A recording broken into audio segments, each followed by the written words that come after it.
Il-qabdiet iktar spissi ta' persuni bi flus mhux iddikjarati deħlin fl-Ajruport Internazzjonali ta' Malta huma riżultat ta' skwadra ġdida fi ħdan id-dwana ta' Malta li bdiet taħdem iktar kmieni din is-sena.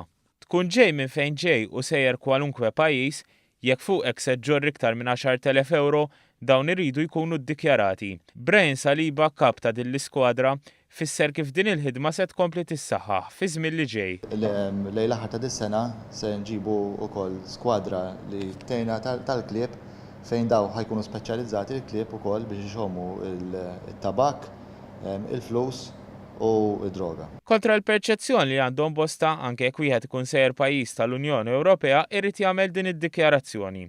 U jekk minflok kontanti wieħed iġor check, money order jew travelers checks, xort għandu jittawa l-uffiċċju li dwana għandha l-ajruport jew il-port. Jekk ħireġ minn Malta, issib l-uffiċċju ta' dwana, tieħu l-flus miegħek u tgħidilhom jiena rrid niddikjara dawn il-flus.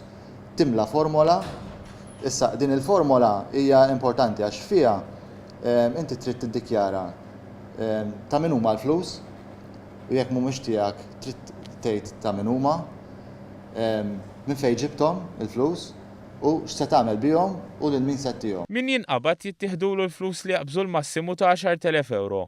Bekk jekk tinqabad iġġor 15,000 euro joħdulek il-5,000 euro. Dak li jkun jista' jeħel pjena ta' 25% tal-ammont kollu ta' flus li jkun qed jitrasferixxi.